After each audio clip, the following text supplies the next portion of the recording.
Donc, aujourd'hui, un instant. D'accord. Donc, le plan de présentation, je vais commencer avec la problématique. Je vais expliquer aussi les causes qui amènent à tous les problèmes, les conséquences, et on va parler des impacts environnementaux, sociétals et économiques de la navigation de plaisance.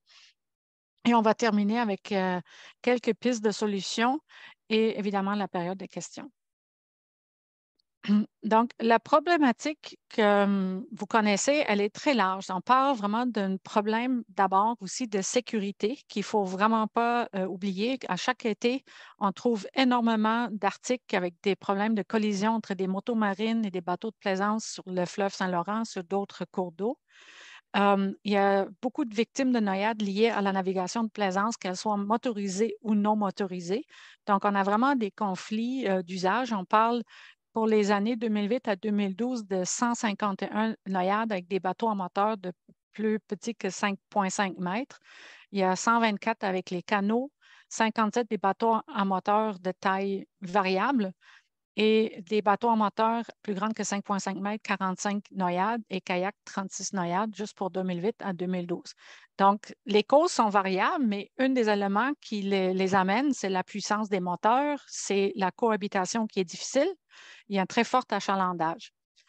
Ensuite, on a tous les autres problèmes qui viennent avec les plantes exotiques envahissantes, puis on devrait même enlever le terme exotique parce qu'il y a aussi des plantes envahissantes qui s'amènent sur nos lacs qui ne sont pas exotiques, qui viennent du Canada, comme l'élodée du Canada, qui est une plante canadienne qu'on appelle d'ailleurs en Europe la peste de l'eau, tellement qu'elle est envahissante. Et le lac Beauport à Québec, quand il est pris avec ça, puis les années qu'elle pousse beaucoup, il la sort à coup de 10 tonnes tellement qu'elle est capable de prendre la place dans un lac où il y a les éléments nutritifs nécessaires. Donc, la Myriophylle API, c'est la plus connue, mais c'est de loin pas c'est pas la seule, et ça, c'est certain. Puis par rapport à son impact et désagrément, c'est pas la seule. Après ça, on a beaucoup d'impacts environnementaux que je vais étaler un petit peu plus.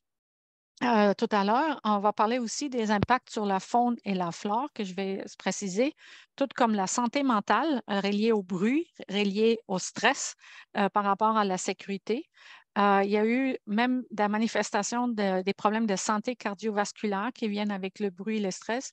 Après ça, on a aussi les bris des infrastructures. Pour ceux qui ont déjà resté sur le bord d'un lac, sont assis sur un quai, il y a, avec les vagues de plus en plus importantes, notamment par des bateaux avec bala et autres ou qui passent trop près des rives, il y a vraiment des bris des infrastructures assez importants.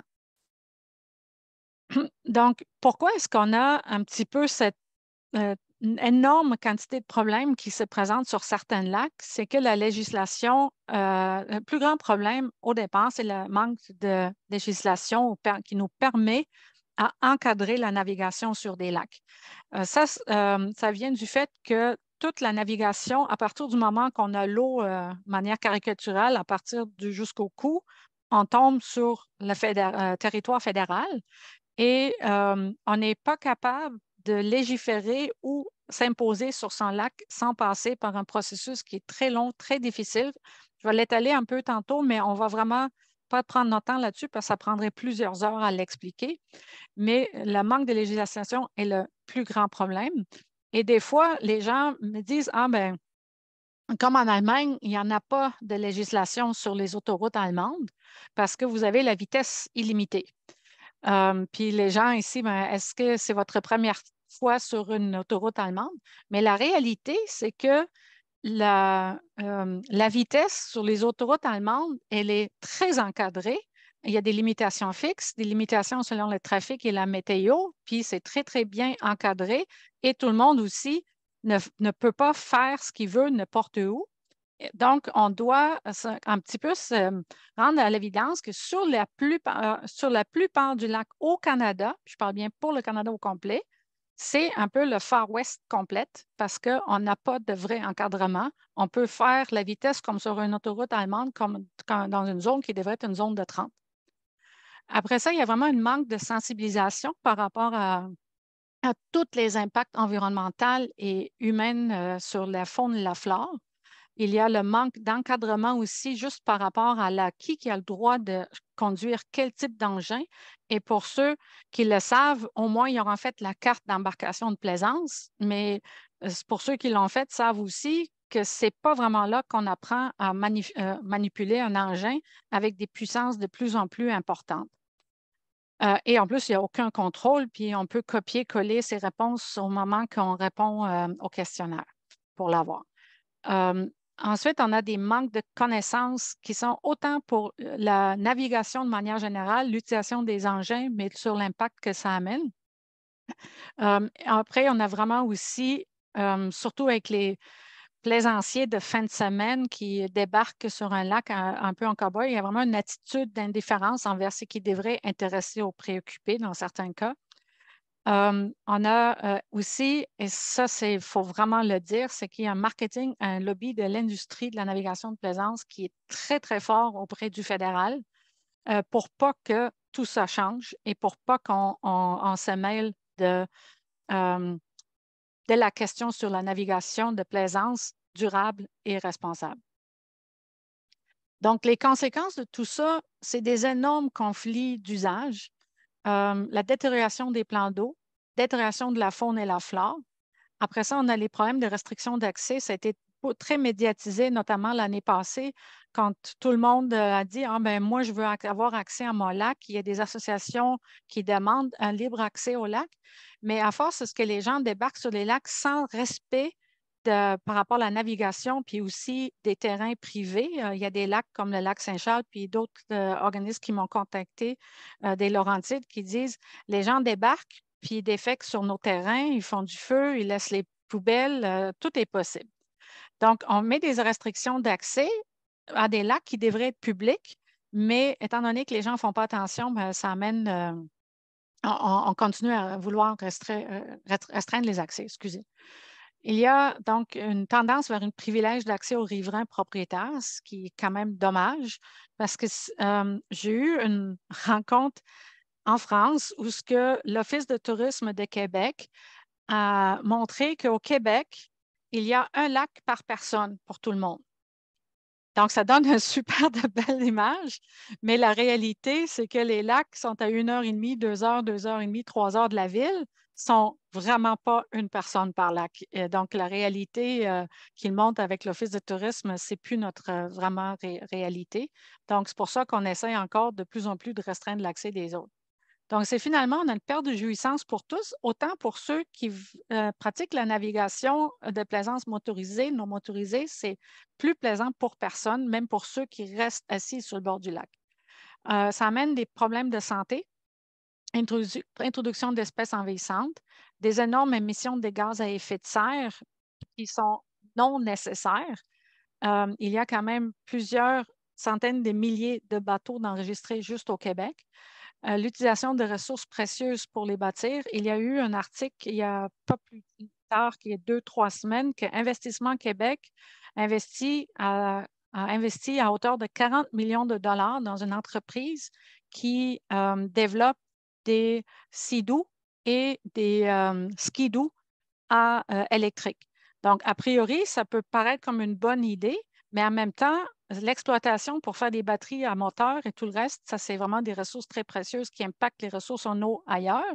Puis en même temps, les engins sont d'une telle puissance que les lacs où ce qu'on interdit des moteurs à essence sont maintenant pris avec un nouveau problème, des engins électriques hyper puissants qui amènent les mêmes niveaux de dommages que des bateaux qui ne le sont pas.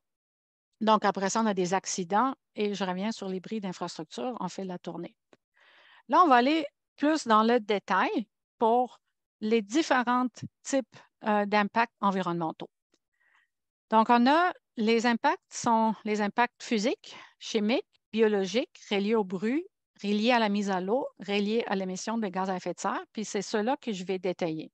En fait, il faut voir un lac comme il y a un terme en anglais qui est beaucoup plus précis pour décrire un lac ou un cours d'eau que le terme français. Il parle de water body. Fait que c'est vraiment le corps de l'eau. Donc, il faut vraiment comprendre qu'un lac est vraiment un milieu comme notre corps humain à nous, qui est très complexe, qui est exposé à l'environnement externe, mais qu'à l'interne, tous les éléments qu'on voit par rapport à ce qu'on appelle dans le terme scientifique la chaîne trophique, c'est-à-dire la chaîne alimentaire alentour du lac, l'interchange entre les sédiments et l'eau, les plantes aquatiques sur le bord, les insectes, les poissons, les huards, les oiseaux, tout le monde interagit pour garder un sain équilibre écologique dans un plan d'eau. Donc, à partir du moment que d'une façon ou d'une autre, on intervient par des impacts physiques, chimiques, biologiques, par le bruit, etc., on va déséquilibrer cet équilibre-là et on va contribuer d'une façon ou d'une autre à la dégradation du milieu. Donc, si on regarde les impacts physiques, puis je m'excuse que ça soit en anglais, mais j'ai vraiment le pris directement de l'article, mais je vais vous le préciser en français. Donc, un des premiers impacts le plus évident, le plus connu, c'est l'impact des vagues qui va amener à l'érosion des rives, l'érosion aussi des plantes qui ont un faible niveau d'enracinement et la destruction des oiseaux qui ont un niveau de nidification qui est vraiment au niveau de la hauteur d'eau. Puis l'exemple euh, que je peux vous donner, c'est les huards notamment.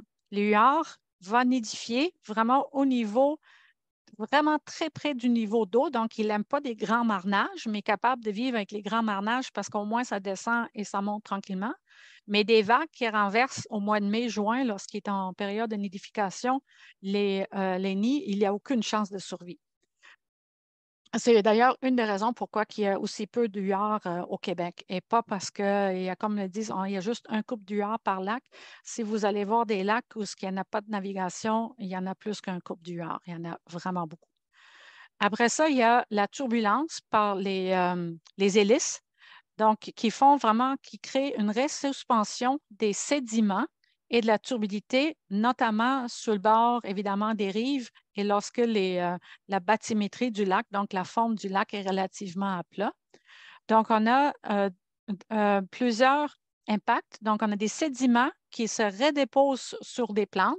Et vous le savez, avec vos plantes de maison, il y en a qui passent souvent pour enlever la poussière sur les plantes pour qu'ils poussent mieux.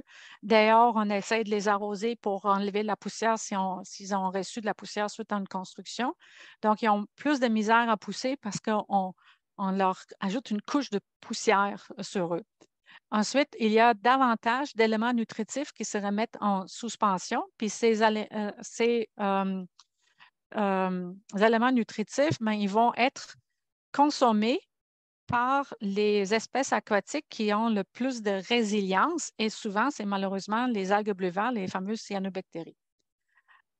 Ensuite, l'action aussi des, euh, des hélices, excusez, ils vont évidemment aussi déchiqueter les plantes et déchiqueter aussi les animaux puis les petites espèces. Donc, ils vont briser cet équilibre ici d'une façon ou d'une autre et très fortement aussi contribuer à la propagation de plantes aquatiques qu'on ne veut pas nécessairement avoir partout.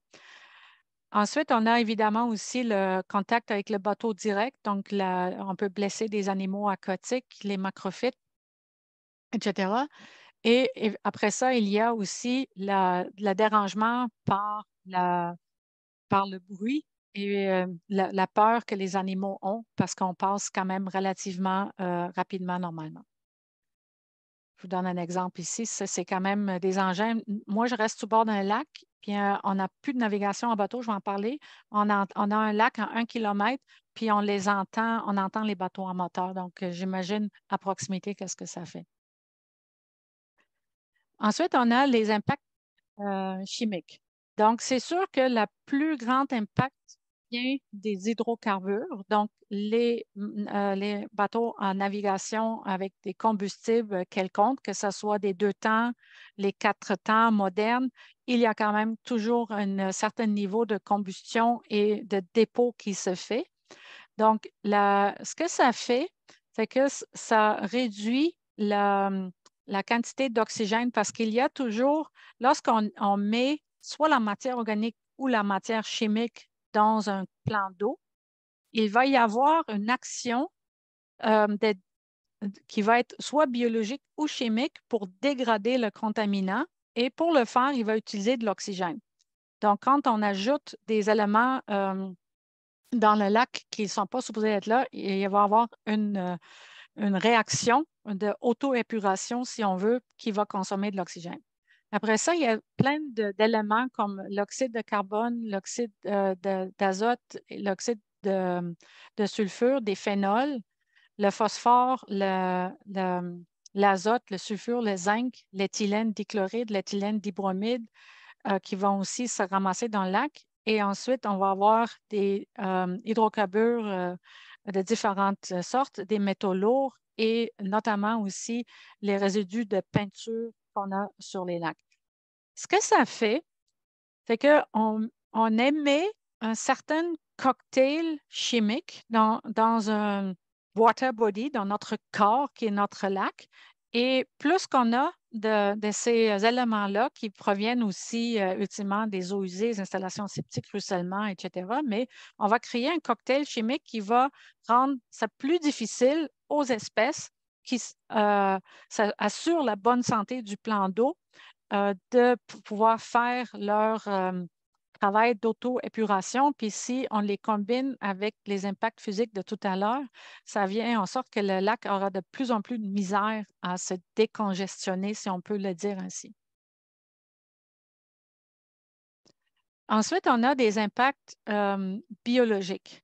Donc, un qui est vraiment le plus connu maintenant, c'est vraiment l'introduction de fragments de plantes via du matériel qui viennent soit euh, des, euh, des trailers, des remorques, excusez, les remorques de bateaux et les moteurs. Puis il y a une chose qui est très peu connue, là. Je suis toujours surprise, en fait, c'est que ceux qui connaissent un peu plus les moteurs, c'est qu'il y a toujours un shaft. Je ne connais pas le mot en français, mais parce que mon chum il est québécois, mais il utilise tout le temps le mot shaft. Il y a dans le shaft où ce qui rentre l'hélice, les fragments des plantes vont aller jusqu'au bout et on n'est pas capable de l'enlever avec un nettoyage puis un enlèvement manuel, à moins qu'on défait au complet le shaft au complet. Donc, il y a beaucoup d'endroits vraiment cachés de fragments de plantes qu'on peut s'amener. Et je ne sais pas si vous avez déjà vu un lac pris avec la myriophylle à épis. C'est vraiment au mois d'août, dans le lac Saint-Charles, par exemple, à Québec, ou le lac Sergent, proche de Québec, on peut littéralement marcher dessus. C'est très, très dense. On ne peut plus passer en bateau, peu importe si on a un moteur ou pas, ça devient difficile à naviguer, puis la natation, c'est carrément impossible. Et ça prend juste un fragment de cette gros pour que ça rentre, puis après ça, on est pris avec. Euh, Ensuite, on a aussi une destruction de, de la petite faune et flore, si on veut, de ces lacs-là. Donc, autrement dit, il faut s'imaginer quand on regarde une goutte d'eau sous un microscope, on a vraiment toute une gamme de petites phytoplancton, le zooplancton. Il y a plein de petites bibites comme les daphnies qui sont très importantes, mais qui passent à travers, qu'on va assurer. Puis c'est pourtant ceux qui vont, entre autres, être un des seuls prédateurs vraiment efficaces contre les cyanobactéries qu'on a dans un lac. Ensuite, on a un élément que là, je l'ai observé, je l'ai toujours juste expliqué. Et c'est la première fois les dernières 2 années que je vois à quel point que c'est vrai. C'est que quand on a des bateaux en moteur qui circulent puis de relèvement des sédiments, on a de moins en moins de possibilités de frayères de poissons. Euh, les frayères de poissons, pour ceux qui vivent sur le bord d'un lac où il y a très peu de perturbations, tout l'été, ils vont construire des nids dans le côté sablonneux, surtout ensoleillé, d'un lac aux places les moins profondes. Ils vont se faire un nid, ils vont tasser tout ça. Les messieurs gardent le nid et ils font attention au lac, à leurs œufs, et ils vont être capables d'ensuite produire des poissons. Le lac où ce que je reste, il y avait de la navigation assez importante. On l'a arrêté complètement. Et au bout de 2-3 ans, on voyait arriver des nids de poissons partout. On a changé complètement d'espèces de poissons. On est parti de la barbotte, on est maintenant au crapet de soleil et d'autres espèces intéressantes. Et on le voit que c'est complètement changé parce qu'on leur permet aux poissons de faire leur nid et on permet également aux poissons ensuite d'embarquer dans la chaîne trophique, de brouter toutes les algues. Puis on a gagné pendant de 2 ans, 3 ans, à peu près 1,5 m de transparence en notre lac. Donc, ensuite, on a évidemment aussi un drift des invertébrés, les, les- les petites bébites, le phytoplancton, zooplancton qui n'est pas là où ce qui est supposé d'être. Et aussi, on a un problème par rapport aux différents poissons qui reçoivent tout ça dans leur voie respiratoire. On entend parler beaucoup des problèmes de poussière, notamment à Québec, Rouyn-Noranda, Montréal aussi, par rapport à la respiration chez l'humain, mais il faut voir que toute la turbidité qui est créée à cause de la navigation, c'est la même chose pour les poissons. Ça, c'est la myriophylle épi, elle n'est pas trop dense là, mais on voit quand même que c'est assez important. Puis les algues bleu-vert, ça vient pas très agréable. Là, on va aller vers les impacts reliés au bruit. L'effet du bruit environnemental sur la santé physique de l'humain peut causer des troubles du sommeil, les maladies cardiovasculaires, des problèmes d'audition, des pertes d'audition et les acouphènes. Et si on regarde la population à Montréal, la population à Québec qui reste proche des rues ou des endroits très bruyants, les aéroports très bruyants, ça ne prend pas grand-chose pour que le bruit en continu a vraiment un effet sur le sommeil. Ça crée également les éléments qui ont été moins documentés dans cet article-là, mais ça crée aussi la dépression. C'est pour ça qu'il y a de plus en plus de mouvements vers les heures sans bruit, autant en ville, tant par rapport aux aéroports, par rapport à certaines heures de repos.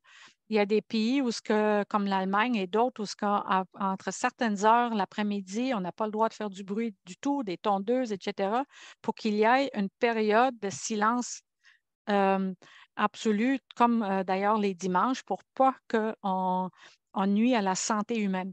Et si on se rappelle la raison pourquoi on est allé sur le bord des lacs, c'était pour avoir la quiétude des lieux, pour avoir la tranquillité, pour se ressourcer. Mais bien souvent, on y va maintenant, puis on n'arrive plus à se ressourcer comme on pouvait le faire avant à cause du bruit et le stress que ça crée. Il y a également beaucoup de documentation, la pollution sonore qui fragilise la santé des poissons. Donc, les poissons exposés à une pollution sonore aiguë sont plus vulnérables aux maladies et meurent plus vite quand l'exposition est chronique. Donc là, on a un autre élément, puis on a besoin du poisson pour la chaîne trophique, mais aussi par rapport à la valeur qu'il y a quand même la pêche sportive au Québec. Donc, si on regarde, si on dit, mais on démonise, entre guillemets, la navigation motorisée ou à propulsion mécanique, euh, on impacte une certaine volée de l'économie qui est importante, mais de l'autre côté, l'économie de la pêche sportive au Québec est aussi très, très importante et on l'impacte en même temps. Ensuite, on a beaucoup d'impacts reliés à la mise à l'eau. À partir, si on a, mettons, un lac avec 1 ou 2 ou 3 mises à l'eau, on est capable de concentrer les problématiques par rapport à l'érosion que ça crée et la destruction de la bande riveraine à quelques endroits. Mais la réalité est vraiment que la plupart des gens veulent parquer, si vous permettez le mot, leur ponton, leur bateau sur leur terrain l'hiver. C'est vrai que l'été, on les parque à nos quais, on les accoste à nos quais, mais déjà là, c'est problématique parce qu'on a plein, plein, plein de quais d'où est-ce qu'on part. Fait que ça veut dire qu'au moment qu'on part chacun de notre quai, bien, on crée la turbidité par la propulsion, les propelleurs à chacun de ces quais-là, les îles, excusez. Donc, ça veut dire qu'il y a beaucoup de lacs maintenant dans plusieurs pays en Europe où on réduit le nombre de bateaux en moteur, mais on réduit aussi les places où ce que les gens ont le droit de accoster leur bateau. Donc, c'est dans les marinas contrôlés pour plus que ce soit des bateaux partout alentour des lacs, à chaque quai, en fait. Ensuite, on a évidemment beaucoup plus de turbidité aux endroits de mise à l'eau, sortie de l'eau. On a des très grands risques par rapport au déversement de pétrole à ces sites-là et évidemment aussi d'autres huiles en moteur, surtout dans le temps où il y avait plus de moteurs deux temps. Mon garçon, il est pompier. Il a travaillé plusieurs années à un lac, une ville que vous connaissez probablement de nom, c'est Saint-Donat voyons, Saint-Donat dans les Laurentides.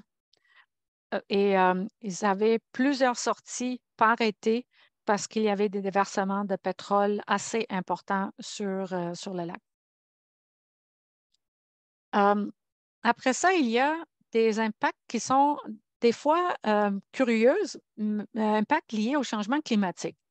Tantôt, et maintenant, je vais vous parler d'abord de celui qui est le plus évident, c'est que la navigation de plaisance motorisée à propulsion à gaz, il y a 12,4 millions de Canadiens adultes qui participent à la navigation de plaisance motorisée par année. C'est énorme. 8,6 millions de bateaux de plaisance au Canada en 2015. Je n'ai malheureusement pas les chiffres d'après le COVID parce qu'on sait tous que pendant le COVID, la vente des engins motorisés a explosé partout au Canada. Donc, il y a aussi un autre élément qu'on sait moins, c'est qu'avec toutes les actions de l'humain qui amènent à l'eutrophisation des lacs, que ce soit la navigation, que ce soit les apports d'éléments nutritifs de l'agriculture, de nos installations septiques autonomes, des ouvrages de surverse, des eaux usées plus ou moins bien traitées, les pesticides, les herbicides, donc tous les éléments qui amènent à faire vieillir un lac. L'élément qu'on ne sait pas, c'est qu'on crée un endroit un lac, à partir du moment qu'il tombe dans le mésotrophe, sur la chaîne trophique sur l'échelle trophique des lacs, il devient un émetteur très important de gaz à effet de serre, autant pour le CO2, mais surtout pour le méthane, qui est un gaz à effet de serre 20 fois plus puissant que le CO2. Donc, autrement dit, on rajoute une couche de plus de gaz à effet de serre.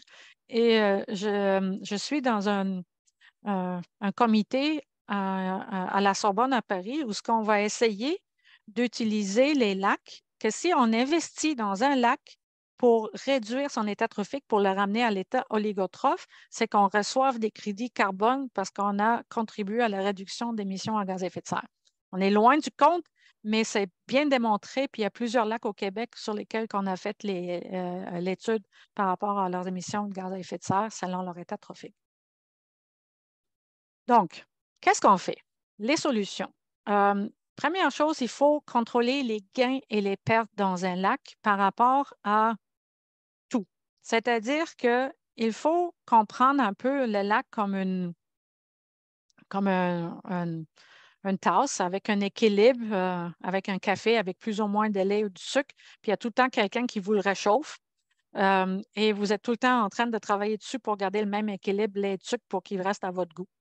C'est un peu ça le lac. Pour qu'il garde son équilibre, il faut s'assurer de qu'est-ce qui rentre. Il faut que ça sorte aussi, puis il ne faut pas que ça soit trop brassé au milieu du lac. Donc, on a les éléments qui sont les eaux usées, plus ou moins bien traitées parce que les installations septiques autonomes sont très problématiques. L'usine de traitement d'eau usée a été aérée aussi. Après ça, on a l'érosion qui vient de la construction. On a l'érosion créée par les bateaux. On a les apports par l'entretien des terrains, que ce soit l'érosion ou les éléments nutritifs. On a du déboisement dans les bassins versants qui amènent vraiment leur très grand lot d'éléments nutritifs. Donc, on a déjà une quantité importante d'éléments nutritifs et toutes sortes d'éléments qui arrivent dans les lacs. Puis là, je ne parle même pas encore des dépôts éoliennes qui, proches de certaines zones agricoles ou de carrières sablières, peuvent être très importantes. Pour vous donner une idée, le lac Saint-Charles à Québec, on a fait une étude sur 3 mois à savoir quel est l'apport des dépôts éoliennes des carrières sablières qui sont de chaque côté des vents dominants du lac. Puis on parlait de 1,6 tonnes de dépôts de sédiments en 3 mois. Donc, on a beaucoup d'éléments qui arrivent dans un lac. On a du ruissellement d'hiver et on a une bonne sédimentation. Donc, si on veut garder l'équilibre, il faut s'assurer que la partie des sédiments, de tout ce surplus de sédiments qui est tout le temps associé à des éléments nutritifs comme l'azote et le phosphore et d'autres éléments plus ou moins nocifs pour le lac, on veut s'assurer que tout ce qui sédimente reste dans les sédimentes et qu'il y a une bonne partie qui sort. Les plantes aquatiques sont un très bon moyen pour garder l'équilibre d'un lac parce qu'ils vont faire en sorte qu'ils vont stabiliser les sédiments puis ils vont utiliser les éléments nutritifs qui sont dans les sédiments euh, pour pas que ces éléments nutritifs se trouvent dans le lac pour devenir disponibles aux cyanobactéries qui vont nous empêcher carrément de se baigner et de faire des quelconques sports nautiques. Donc, on a l'élément qui est le brassage naturel que vous connaissez bien parce qu'à l'automne, les lacs, la surface se refroidit, les vents poussent très fort, les eaux du lac vont pouvoir se tourner au complet puis oxygéner tout le lac. Puis on a le même phénomène au printemps, mais c'est un brassage qui se fait très en douceur et qui va mélanger tout ce qui est dans la colonne d'eau, mais il va presque pas, et je dis presque pas, affecter ce qui se passe dans le fond d'un lac. Mais le brassage par les bateaux à moteur est très important. Fait que tout ce qu'on aurait perdu en termes de ce qui amène dans un lac, dans les sédiments, cette surplus d'éléments nutritifs, et on les remet tout le temps en suspension. Fait qu'on ne ferme même pas toutes les eaux de robinet et en plus, on remet tout le temps en suspension ce qu'on a. Et des fois, les gens me disent, oui, mais on a seulement que quelques bateaux. On a seulement, c'est juste une fois de temps en temps. Pour ceux qui sont déjà amusés à prendre un verre avec de l'eau puis qui ont mis beaucoup de sel dedans, on attend un peu que ça se dépose. Ça vous prend combien de cuillères pour virer le tout? Ceux qui font une bonne soupe à la maison, là, ils ne prennent pas 6 cuillères pour virer la soupe, ils en prennent une, ça suffit. Donc, il faut vraiment faire attention à ça, ça va très rapidement. Donc, il faut, pour chacun des lacs sur lesquels que vous regardez, il faut vraiment regarder quels sont les robinets qu'on peut fermer avec le plus grand gain pour la santé du lac. Et dans certains cas, comme le lac où ce que je suis, c'était les bateaux à moteur. On a fait tous les autres efforts aussi ailleurs, mais les bateaux à moteur ont amené le plus grand gain, l'arrêt de leur virage. Puis, on conserve la chaîne trophique, ça veut dire que le lac redevient en santé. Donc, mis à part des gestes qu'on peut poser, que vous n'avez entendu parler souvent, comment qu'on s'attaque à la navigation de plaisance durable, on a le fédéral qui est vraiment l'élément porteur. Mais je vais transférer à travers d'Alexa et Raphaël le dossier le plus récent qu'on m'a envoyé pour passer à travers de tout ça. Le mécanisme est tout le temps le même si c'est très long et complexe. La première chose qu'ils vont vous dire, si vous voulez qu'on intervienne, qu'on régule sur votre lac la navigation de plaisance, il faut que vous ayez fait beaucoup, beaucoup, beaucoup de sensibilisation pour que les gens comprennent qu'il faut qu'ils circulent moins vite, qu'ils respectent les distances. On parle de distance santé pour un lac, pour des moteurs de 55 à 60 forces, d'avoir un minimum de profondeur en dessous du bateau de 7,5 mètres. Et il faut avoir une distance minimale de 200 mètres de chaque côté. Et quand on regarde pour les bateaux à bala, on estime que la propulsion vers le bas est de minimum 7,5 mètres avant que ça termine l'impact. Donc, il faudrait compter fois 3 pour la profondeur du lac dans lequel on pourrait utiliser cet engin-là. Puis, il faut avoir un minimum de 300 mètres de chaque côté du lac pour estomper un peu la force de ces vagues-là qui sont vraiment d'une force de frappe énorme avec une énergie très importante. Donc, il faut vraiment amener les gens d'abord à faire toutes ces sensibilisations-là. On doit continuer ensuite par placer des bouées, d'avoir un code d'éthique. Et ensuite, si on réussit de faire tout ça, on passe par un référendum que la municipalité doit instiguer et faire pour ensuite passer au fédéral pour encadrer sur votre lac. C'est des processus qui sont tellement longs qu'au moment que vous avez réussi de convaincre la municipalité et les gens pour aller en référendum, le problème est déjà réglé d'emblée. Donc, c'est vraiment pas évident.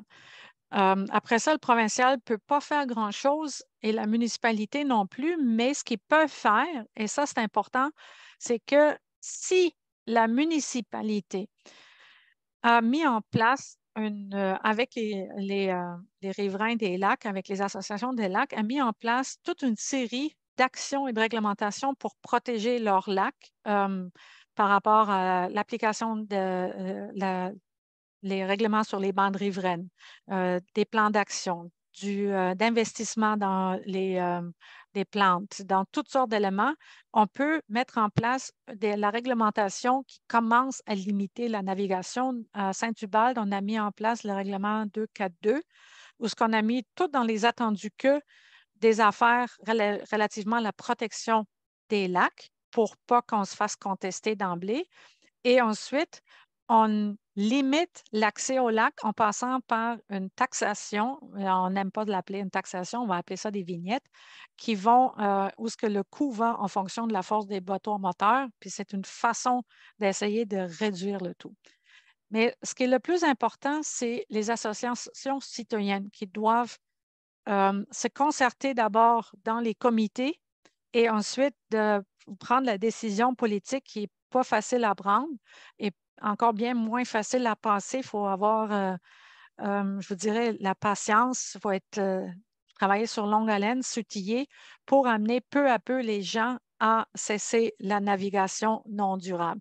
Ce que je ne dis pas qu'il faut arrêter toute navigation, mais autant pour ceux qui ne sont pas en moteur, tous les éléments là, de brassage et tout le reste, le respect de la rive, le respect de la faune et la flore aquatique, ça s'applique pour tous les types de navigation.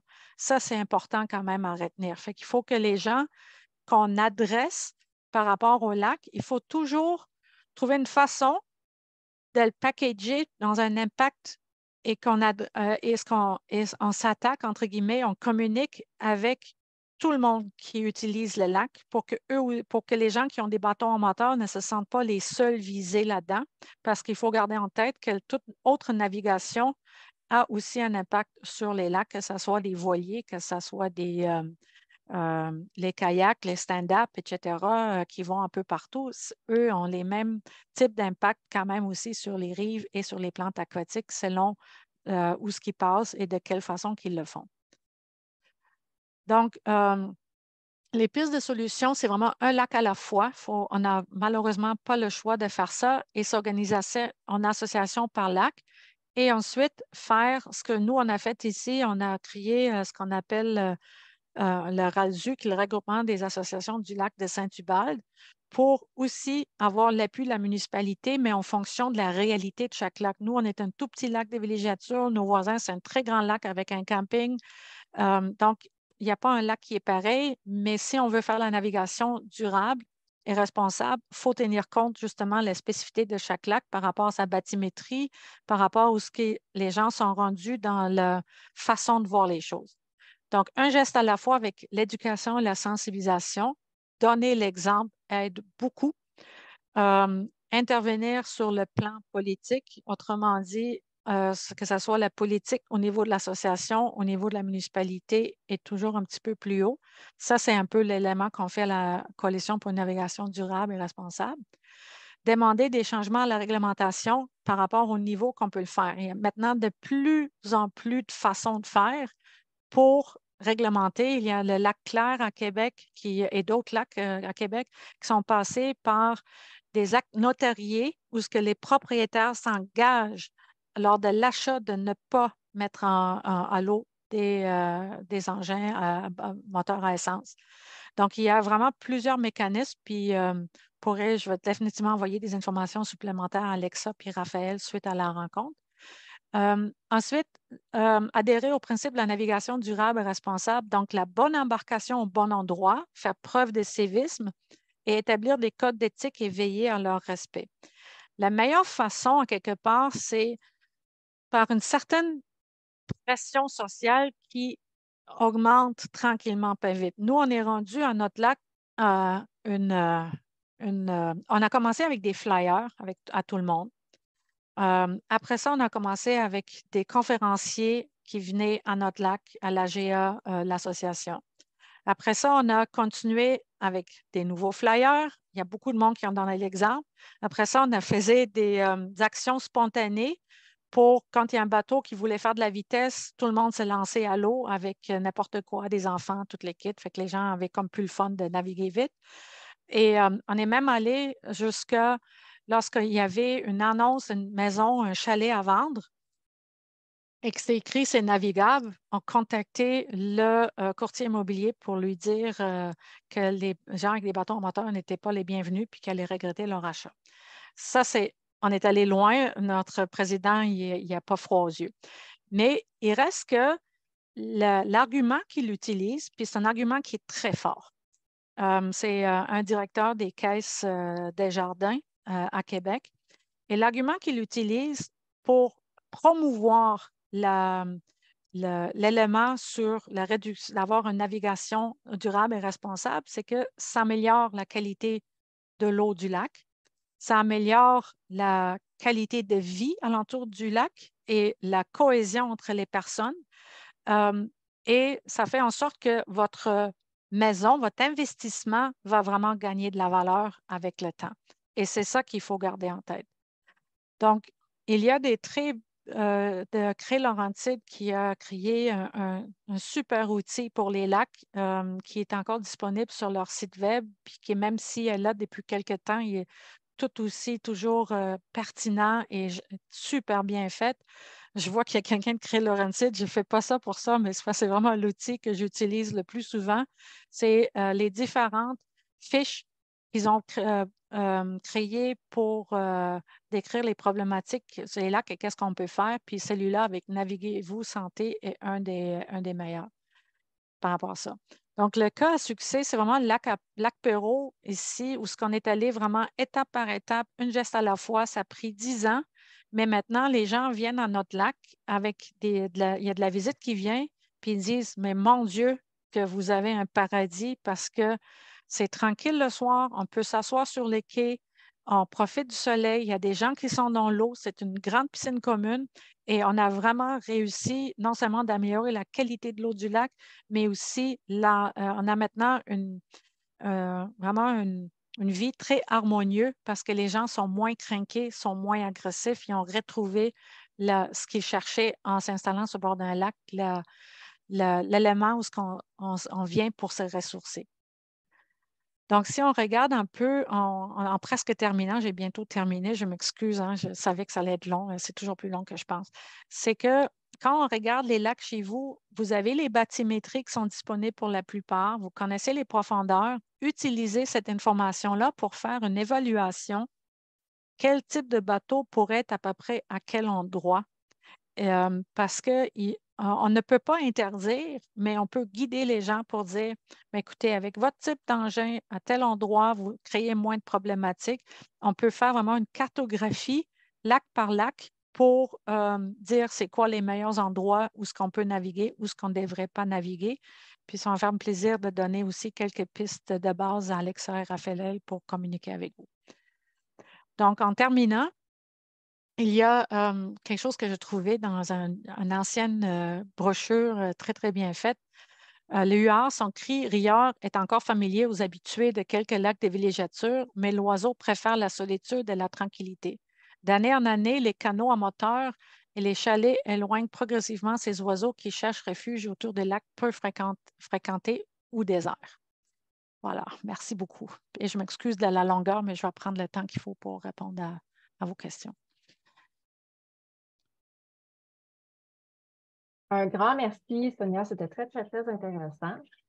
J'imagine qu'il doit y avoir plein de questions. On peut commencer par le chat.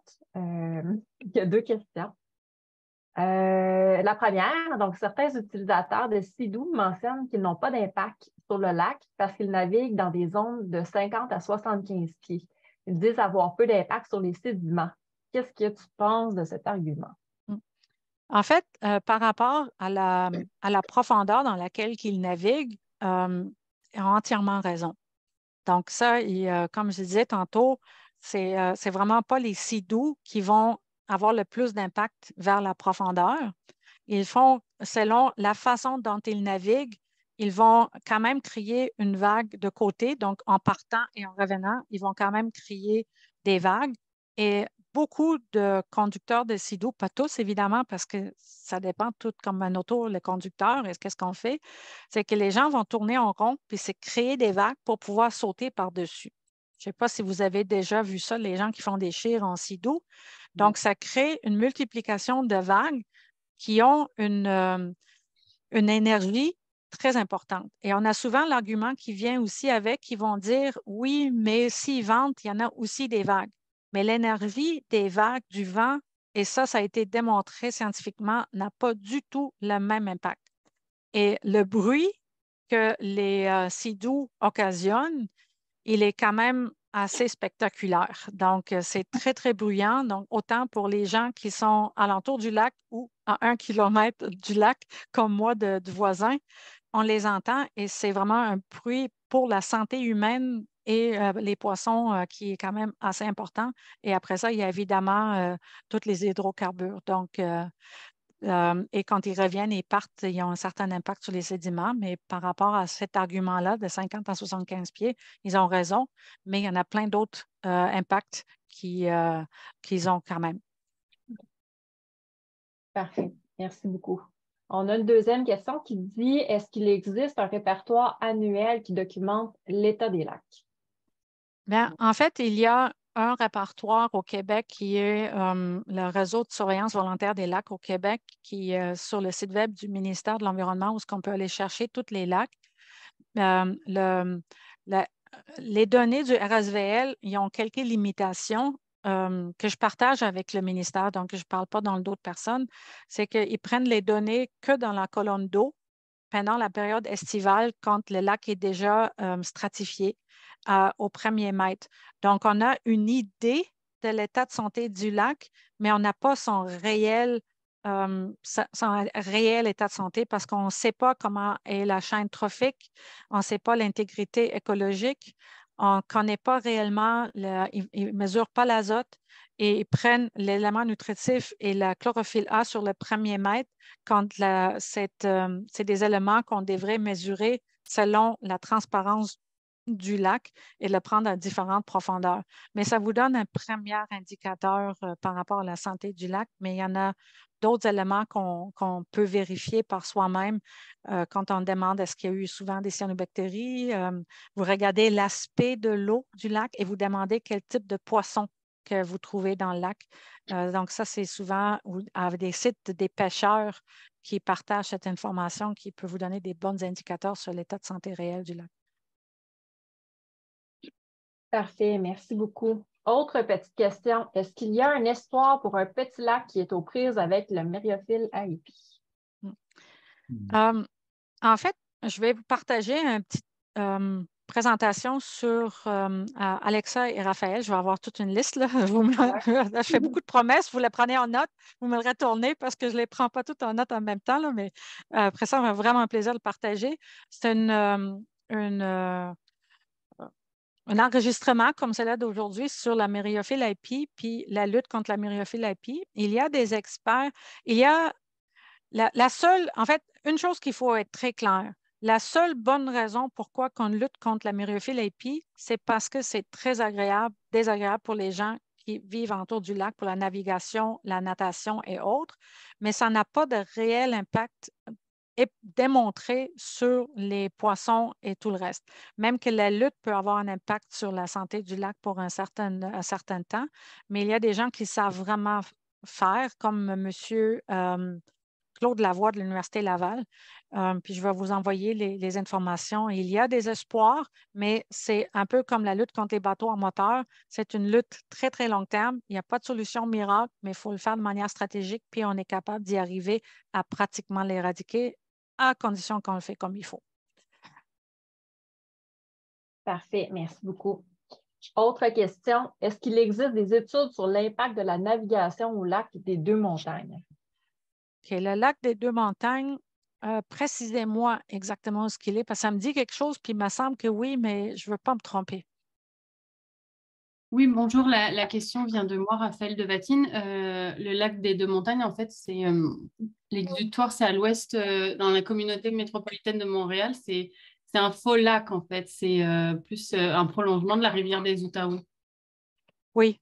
En fait, on l'a utilisé. Je voulais juste être sûre que c'était vraiment la même place. En fait, on l'a utilisé avec la Coalition pour une navigation durable et responsable il n'y a pas longtemps dans le cadre d'une étude avec l'INRS. Je vais voir si les informations sont disponibles. Qu'est-ce qui est là, puis je vous l'enverrai.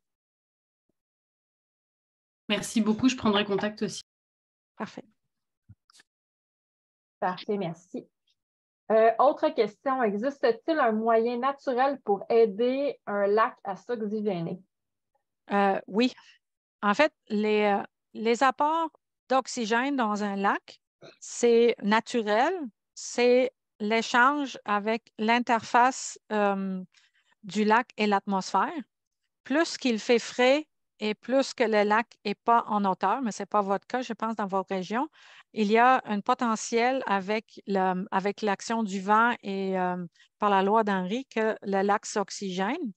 Donc, ça veut dire que plus que on garde une bonne bande riveraine et un bon ombrage, plus qu'on garde le lac et l'eau du lac frais, plus qu'il peut s'oxygéner toute seule. Et si les apports des rivières ou des petites tributaires qui arrivent dans le lac sont aussi des rivières qu'on garde avec un ombrage maximal, donc l'eau le plus frais que possible, cette eau-là très riche en oxygène va aussi faire en sorte qu'il va aller dans le lac à différents niveaux de profondeur. En fait, il y a euh, l'eau a une densité qui est fonction de sa température, puis la quantité d'ions qu'on y trouve. Et selon la densité d'une eau qui arrive, ben, il va oxygéner le lac soit en surface, soit en subsurface, soit en profondeur, selon quel temps de l'année. Donc, ça, c'est les deux éléments principaux d'oxygéner un lac. Il y en a un autre, c'est le brassage naturel été comme automne. Et si on veut que les lacs puissent bien se brasser dans les deux saisons, il faut s'assurer qu'on n'amène pas de sel de voirie. Parce que quand on amène trop de sel de voirie, les lacs n'arrivent plus à se brasser. Il y a des lacs au Québec où ce qu'on a pu montrer qui se brassent plus. Fait qu'il y a plusieurs éléments comme ça. Les plantes aquatiques sont importantes de les conserver. Donc, il faut vraiment garder l'équilibre naturel au maximum. Puis plus qu'on gagne en transparence dans un lac, plus qu'on a des chances que l'activité biologique qui crée de l'oxygène va aller en profondeur, puis on va réduire la partie du lac en profondeur où ce qu'on consomme l'oxygène. Et évidemment, si on réduit les éléments nutritifs, ça fait en sorte qu'on a moins de surproduction biologique qui surconsomme l'eau en profondeur. Fait que c'est un truc de longue haleine, mais c'est complètement faisable. Parfait, merci. Autre question, connaissez-vous l'étude de l'Université de Sherbrooke sur les bateaux à ballast? Est-elle applicable au lac Saint-Mathieu? Oui, c'est définitivement applicable dans le sens où tout est toujours basé sur la bathymétrie du lac. Et vous avez le lac Saint-Mathieu. Tout à l'heure, on l'a regardé avec Alexa Raphaël. Il y a à peu près 9 mètres de profondeur. Donc, c'est déjà un no-go pour un bateau à ballast. C'est la profondeur maximale. Et on a sur les deux côtés, mais il y a juste 1,2 km de large maximal, à son endroit maximal. Fait que si on garde un minimum de 300 mètres de chaque côté, mais il ne reste pas grand-chose au milieu puis alentour, on est fait. Ce n'est pas un lac pour un wakeboard. Ouais. OK, parfait. OK, on a une autre petite question. Les quenouilles sont-elles bénéfiques à conserver? Oui, oui, puis non. Les quenouilles ne sont pas vraiment supposées dans les lacs. C'est un peu comme, pas parce qu'ils sont nocifs, pas du tout, mais ils se propagent énormément, très rapidement. C'est une espèce quasiment envahissante. Donc, ça peut vraiment amener un petit peu à des problématiques. Je vous dirais, l'histoire des plantes aquatiques, c'est toujours un couteau à double tranchant. On sait qu'il y en a beaucoup de gens qui vont introduire des quenouilles parce que c'est beau, c'est le fun, mais ça peut vraiment prendre la place. J'ai vu un lac dernièrement où j'étais sidérée parce que la quenouille, elle avait plus déplacé toute variété de plantes aquatiques dans le lac que j'aurais pu penser de ce qu'on dit de la myriophylle AIP. Mais en même temps, quand on les arrache, ben, on crée, peu importe quelle plante aquatique, on crée un remous des sédiments, on remet en suspension énormément de sédiments. Donc, il faudrait idéalement faire venir quelqu'un qui s'y connaît en plantes aquatiques, qui vérifie si vous avez un bon équilibre dans votre lac avant de s'y attaquer à une plante en particulier, peu importe laquelle. Parfait, merci. Une autre question qui vient de rentrer. Vous avez mentionné que les systèmes de traitement des eaux étaient problématiques. Pouvez-vous élaborer? Bien, en fait, si on regarde les installations septiques autonomes au Québec, qu'ils soient récentes ou les plus vieilles, ils fonctionnent, ils ont été conçus pour être pour des résidences isolées, mais on a omis dans le Q2R22 de dire on n'est pas supposé d'avoir plus que 16 installations septiques autonomes par kilomètre carré. La réalité, je vois quelqu'un rire, mais la réalité, c'est qu'on construit des villages, des villes, des grosses cabanes, moi j'appelle ça comme ça, sur des installations septiques. Donc, on a jusqu'à 175, 176 maisons sur installation septique, parfois sur kilomètre carré, puis on est cordé alentour des lacs. Et en plus, l'espace qu'on accordait à des maisons sur installation septique dans le temps était tellement restreint qu'il n'y a pas moyen d'en mettre un deuxième. Fait une installation septique avec champ d'épuration est supposée d'être bon 20-25 ans si c'est bien utilisé. Donc, ça veut dire que la durée de vie de votre maison est de 25 à 30 ans. Si on a de la place pour une deuxième installation, puis après ça, ils vendent toutes les nouvelles bébelles comme Bionest et tout ça comme la panacée, mais c'est encore une fois, toute installation est seulement aussi bonne que son utilisation, son entretien. Et il faut tenir compte aussi qu'on enlève, la réglementation a été faite pour enlever les Escherichia coli, les coliformes fécaux, que ces installations font tous très bien. S'ils retiennent une partie du phosphore de l'azote, c'est par les boues dans les fosses. Et tout le reste, le phosphore qui est retenu dans les champs d'épuration, c'est vraiment retenu jusqu'à un certain temps. À un moment donné, il y a une surcharge et à la pluie, ça se mobilise. Sur certaines conditions, ça se ramasse dans le lac. Puis l'azote n'est pas du tout retenu, ça se ramasse dans le lac. Puis on n'a pas sur des kilomètres, en fait, de distance que ça voyage. Et donc, on amène avec la quantité d'éléments en plus qu'on met dans nos fosses, les médicaments, tout le reste, on crée vraiment un cocktail d'éléments nutritifs et d'éléments chimiques qui ont un impact sur la santé des lacs. Et les étangs aérés, qui sont les usines de traitement d'eau usée les plus communes au Québec, bien, encore une fois, sont vraiment faites pour l'Escherichia coli, l'abattement du phosphore, mais pas pour l'azote, surtout pas en hiver. Les installations septiques en hiver, à partir de 15 degrés en baissant, ils perdent en efficacité. C'est assez incroyable. Encore une fois, je peux vous faire parvenir des informations supplémentaires par rapport à ça. On vient d'échanger là-dessus en long et en large avec le ministère pour la réfection du QDR22. Puis, il y a aussi un document qui s'appelle l'assainissement 2.0 qu'on a co-dirigé aussi avec les producteurs d'installations septiques pour donner des recommandations au gouvernement pour la suite pour les installations septiques.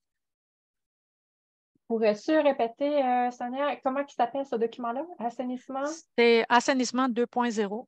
2.0. OK. Ouais. Merci. Assainissement 2.0. Oui, je vais tout vous l'envoyer. Alexa fait une liste, elle va me l'envoyer, puis je vais tout y renvoyer l'information en package. Comme ça, vous n'allez pas besoin de vous casser la tête la chercher. Parfait, merci beaucoup. OK, autre question. On peut peut-être se dire qu'on prend 3 minutes encore de questions, on va arrêter à 10.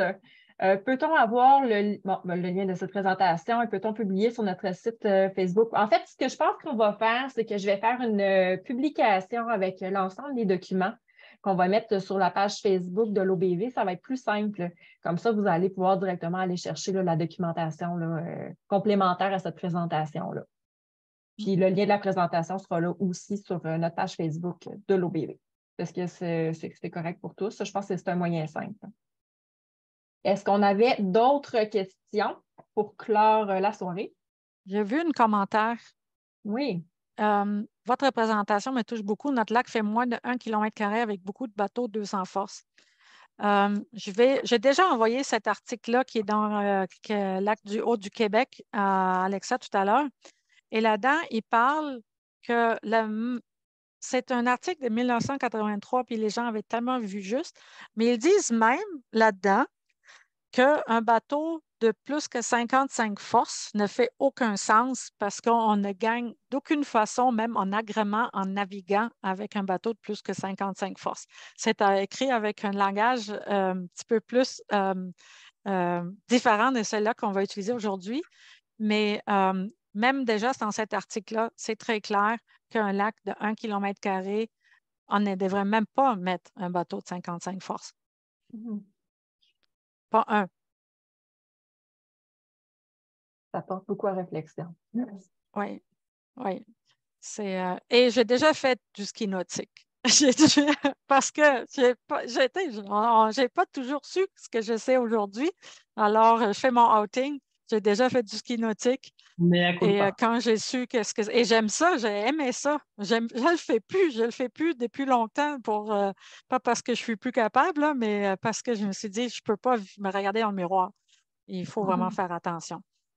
Et je le vois, notre lac, là. C'est tellement plaisant, là, je vous le dis. L'effort en vaut le résultat en 10 ans de gagner autant de qualité en eau, en poisson, en cohésion, même avec les plus récalcitrants qui viennent me dire merci, Sonia, d'avoir tenu le coup. Même si on ne t'a pas parlé pendant 2 années, puis j'étais obligée quasiment de me cacher sur mon balcon en arrière parce que j'étais un peu plus belligérante. Quand c'est chez nous, ça nous touche plus, là. On est capable d'être pas mal moins neutre. On est pas mal moins neutre que quand ça ne nous vient pas nous toucher personnellement. Parfait. Bien, je pense que c'est un beau mot de la fin pour cette présentation-là. Fait que s'il n'y a pas d'autres questions, ça mettrait un terme à la présentation de ce soir. Fait qu'un gros merci, Sonia, pour ton temps. C'était très, très pertinent. Ben, merci à vous tous et merci pour votre intérêt. Passez les messages. Merci beaucoup pour la présentation. Merci beaucoup. Merci. Merci beaucoup. Merci. Au revoir. Au revoir. Vous avez parlé d'une formule de bruit à 100 mètres là, qui faisait juste des vagues confuses. Exactement. Elle l'a expliqué, hein? Des vagues. Les motos marines, ils se coupent en vagues. Des vagues confuses. Puis... On arrête. Es-tu parti? Non, d'accord. OK. C'est Sonia qui fait. C'est encore là, Sonia? Oui. Oui, je suis encore là. OK. Nous, on est au lac du Portage, Bois-Saint-Laurent. On a instauré un système de bouée, justement, mais le lac est trop petit. L'été passé, il y a eu tellement de vagues, puis il y a un capitaine de bateau ici qui appelle ça des vagues confuses. Parce que les motos marines et les bateaux étaient toujours dans la même vague, plus le vent, plus... On n'a jamais vu autant de cyanobactéries que cet été. C'était incroyable, incroyable, parce que là, le lac est trop petit pour avoir ce genre de bouée-là. Mais il y a trop